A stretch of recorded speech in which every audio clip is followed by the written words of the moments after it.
ডিমের তো অনেক রেসিপি এর আগে আপনারা খেয়েছেন কিংবা বানিয়েছেন। একবার মসুর ডাল দিয়ে এরম ভাবে ডিমের এই রেসিপিটি তৈরি করে খেয়ে দেখুন, এত সুন্দর খেতে হয়। গরম গরম ভাতের সঙ্গে যেরকম ভালো লাগে, রুটির সাথেও কিন্তু লাগে অসাধারণ। আর এরম ভাবে ডিম আর ডালের রেসিপি খেয়ে কিন্তু বাড়ির সবাইরই খুবই ভালো লাগবে, মন চাইবে আরো একবার এই রেসিপিটি তৈরি করে খাই। একঘেয়েমো ডালের স্বাদও কিন্তু বদলাবে আর মুখের স্বাদও একটু বদলে যাবে। নমস্কার বন্ধুরা, অনুশ্রী রান্নাঘরে আপনাদের সবাইকে স্বাগত।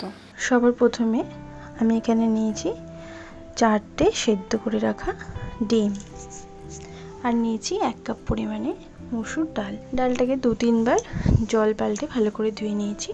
আর এখানে নিয়েছি 2 পিস আলু, মিডিয়াম সাইজের। আলুটাকে কুকারে একটা সিটি খাইয়ে তারপর আমি সেদ্ধ করে নিয়ে এরমভাবে কেটে নিয়েছি। এরপর ডালটাকে সেদ্ধ করে নেব। গ্যাসে আমি ডালটাকে একটু জল দিয়ে বসিয়ে দিয়েছি। দিয়ে দিলাম 1/2 চামচ পরিমাণে নুন, আর দিচ্ছি 3টে চেরা কাঁচা লঙ্কা।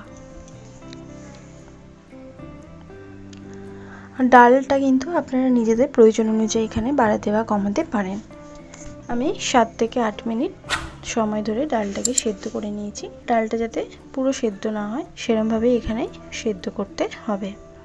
এরপর গ্যাস অন করে একটা কড়া বসিয়ে দিয়ে তার মধ্যে দিয়ে দিয়েছি পরিমাণ মতন সরষের তেল। তেলটা গরম হয়ে গেলে কেটে রাখা আলুগুলোকে দিয়ে দেব। আলুটা দেওয়ার পর দেবো সামান্য একটুখানি হলুদ গুঁড়ো, আর একটুখানি কাশ্মীরি লঙ্কার গুঁড়ো, আর সামান্য একটুখানি নুন। এবার আলুটাকে ভালো করে হালকা লালচে করে আমি এখানে ভেজে নেব। আলুটা একটুখানি ভাজা হয়ে গেলে তারপর আমি সেদ্ধ করে রাখা ডিমটাকে অ্যাড করে দিলাম। ডিমটাকে আমি এরমভাবে ছুরির সাহায্যে একটু দাগ দিয়ে নিয়েছি।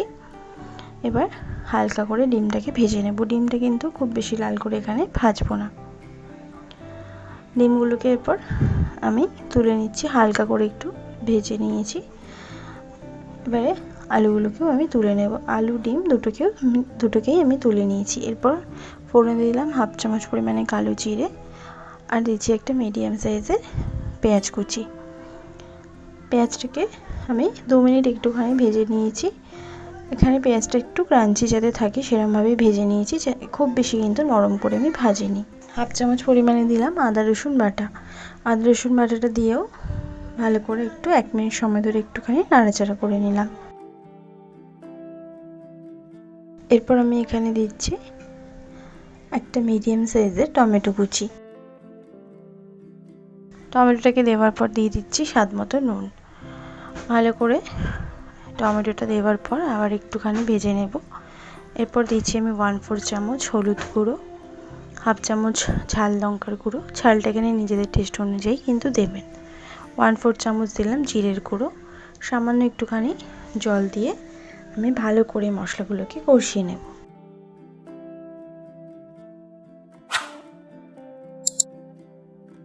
ভালো করে নাড়াচাড়া করে মশলাগুলোকে একটুখানি কষিয়ে নিলাম। এরপর আমি 2 মিনিট লো ফ্লেমে ঢাকা দিয়ে রান্নাটা একটু হতে দেব। 2 মিনিট পর ঢাকাটা সরিয়ে নিয়েছি।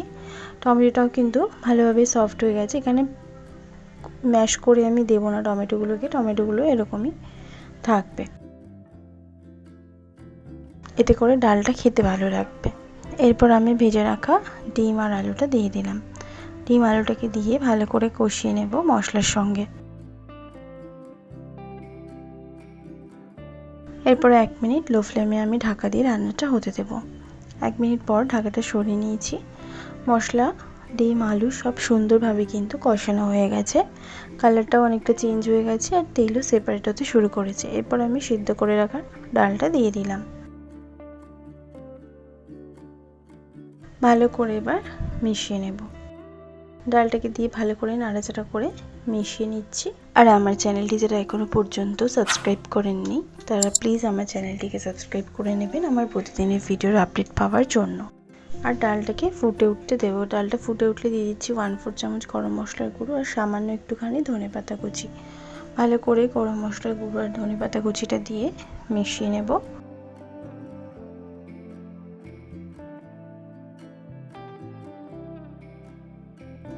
এরপর আমি 3 থেকে 4 মিনিট মিডিয়াম ফ্লেমে ঢাকা দিয়ে রান্নাটা হতে দেব। 3-4 মিনিট পর ঢাকাটা সরিয়ে নিয়েছি। আর একটু দিয়ে দেবো সামান্য একটুখানি ধনেপাতা কুচি, দিয়ে ভালো করে মিশিয়ে নেব। একটা সুন্দর কিন্তু গন্ধ বেরোতে শুরু করে দিয়েছে।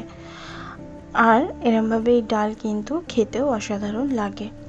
আমি এর থেকে বেশি আর ডালটাকে গাঢ় করব না, কেন কি ঠান্ডা হলে আর একটু এটা ঠিক হয়ে যাবে। তাই আমি এরকমই নামিয়ে দেবো, গ্যাসের ফ্লেমটা বন্ধ করে দেবো, আর এটা গরম গরম সার্ভ করে নেব। এই মসুর ডাল দিয়ে ডিমের এই রেসিপিটি কিন্তু গরম গরম ভাত, রুটি সবের সাথেই অসাধারণ লাগে খেতে। আপনারাও এরমভাবে বাড়িতে একবার ট্রাই করে দেখবেন, আশা করছি ভালো লাগবে। ভালো লাগলে লাইক শেয়ার করতে ভুলবেন না, কমেন্ট বক্সে কমেন্ট করে জানাতে ভুলবেন না রেসিপিটি কেমন লাগলো। ভালো থাকবেন, সুস্থ থাকবেন, ধন্যবাদ।